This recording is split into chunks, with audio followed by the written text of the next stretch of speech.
Hello everyone, good morning. Mental health is very important for your well being. Like physical health, you need to give equal importance to your mental health. But we students, we are actually doubtful what is mental health, how to manage it, how to maintain emotional being, right? I know. So today, all your doubts are going to be cleared because we have a very special person, that is Mr. Bharath, who is a lecturer and counselor at Student Wellness Center. He has done his master's in psychology and is very well interested in neuropsychology.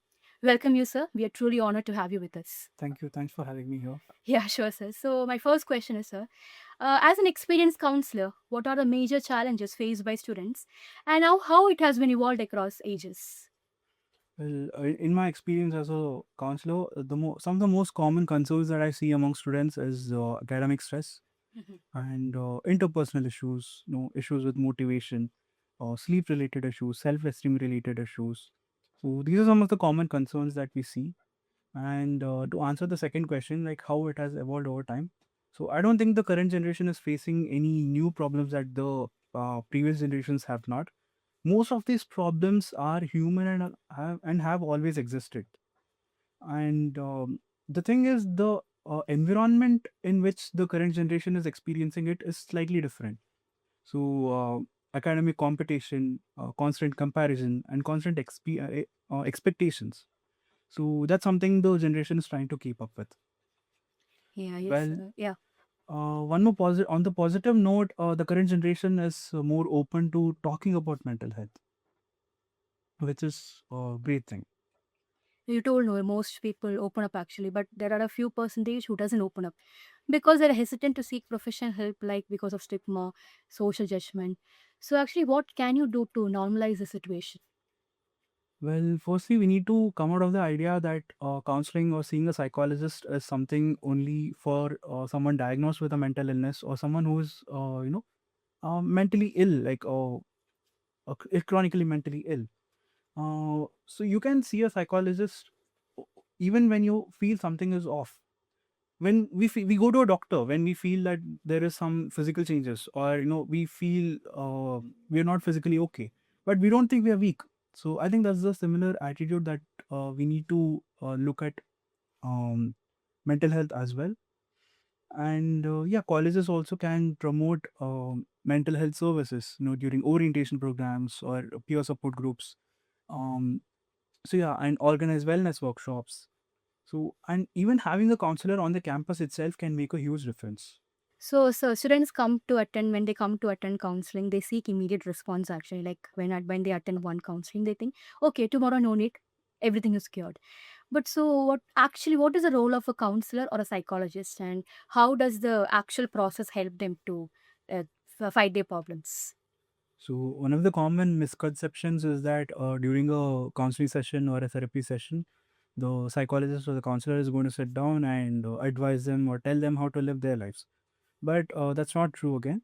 So, it is a collaborative process where we sit down and we talk. We think, we figure out patterns where, we see maladaptive thoughts, we see negative thoughts, or, irrational thoughts. And we go ahead to, reframe them. So it's a collaborative process, and it's definitely not advising or telling them how to live their lives.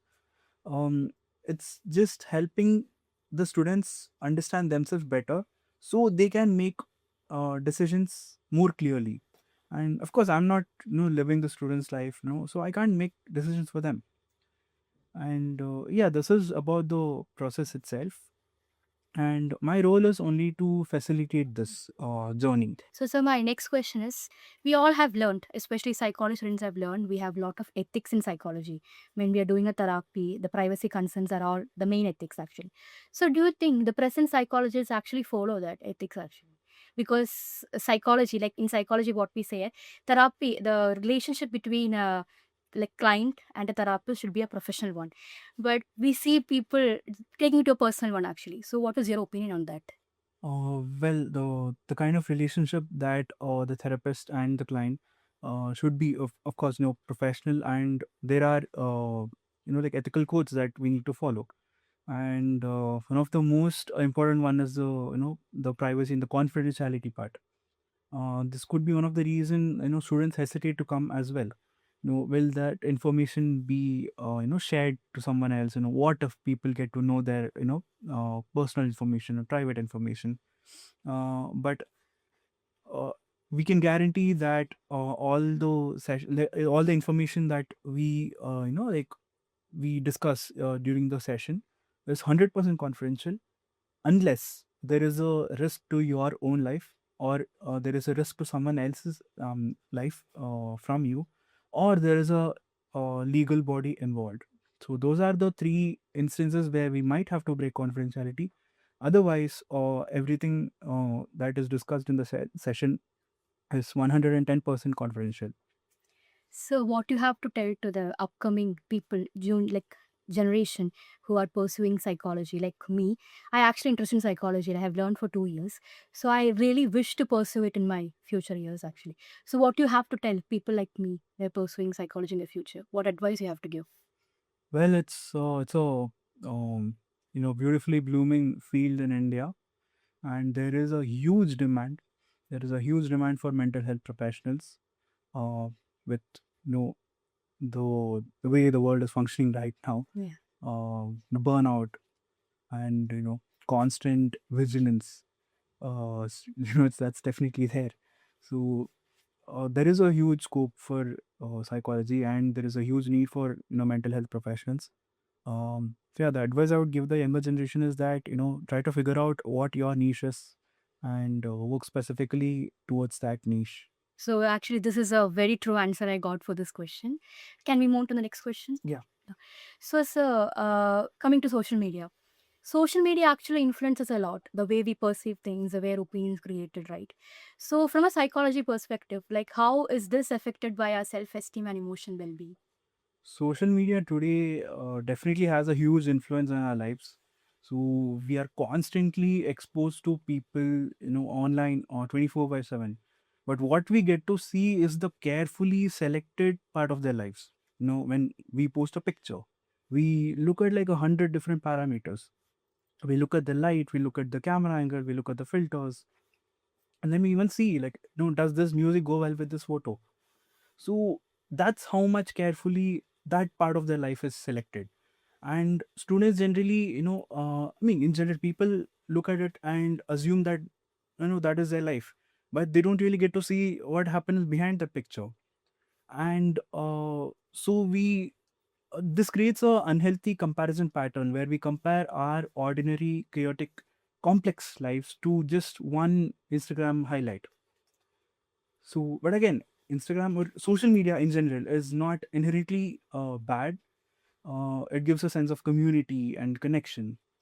It all again boils down to how you use it. So, if you feel like a type of content is making you feel inadequate, or it's making you feel anxious, or you feel that you feel uncomfortable, so that's useful information. So it just means that you need to change the kind of content that you're consuming. But again, it doesn't say anything about you. Yes, sir. So, like we students, we face a lot of stress, financial pressure, financial crisis. We face actually working people are there. Then we face academic pressure and all, family pressure and all. So, how can we distinguish between what is normal stress and which stress genuinely require professional help? Well, stress itself is a normal response to a lot of situations. For example, exams, or any major life change, or your deadlines, presentations. Feeling stressed during these times is pretty normal. And for instance, if you're feeling stressed a few days before the exams, but your overall functionality is fine, you are sleeping adequately, reasonably well, or you're eating well, and you're performing your functions as usual, it's still fine. And maybe that stress might be even a motivator for you to perform better. But the problem arises when it affects your functionality. So I would ask students these three questions. So, what is the intensity of it? What is the duration of it? And what is the impact of it? So, if the stress is persistent over a long duration of time, and it is affecting your functionality, it is affecting your food habits, if it is affecting your relationships, if it is affecting your sleep, that's when you need to seek a mental health professional. So yeah, that's the differentiation between just normal stress and that overwhelming stress. So again, you don't need to wait until things get overwhelming and it gets to a point where you can't function any longer. So it's important to notice things early and seek help on time. I'm sure that those three questions are very helpful for us. Like we can actually use it in our daily life. So this is my last question, sir. Can you give a small piece of advice to our audience for maintaining their mental health and emotional well-being? Well, if I have to give an advice to students, I think that will be to learn to notice yourself earlier, or learn to notice yourself fast. So usually, whenever we experience stress, or like we are having any kind of burnout, we keep pushing ourselves through and through and through, and we'll be like, okay, I'll just pull through this weekend. I'll just relax for the weekend. So that's something that should not be done, because that results in even more damage. So whenever you feel like there are differences in your habits, whenever you feel like things are not okay, it's definitely okay to seek help. You may not even understand what is happening. So those are the times you can speak to a friend or a family or a psychologist. Of course, our doors are always open. You can seek help with whoever you feel is appropriate. So, sir, by that we come to an end. It was truly grateful talking to you, sir, and we are truly grateful for your time and patience. Actually, so it was very informative a talk, and I hope the audience have got all the doubts and clarifications they got. So, thank you so much, sir, for joining us, and to the audience, thank you, audience, for joining us. We'll be back. This is Dia signing off.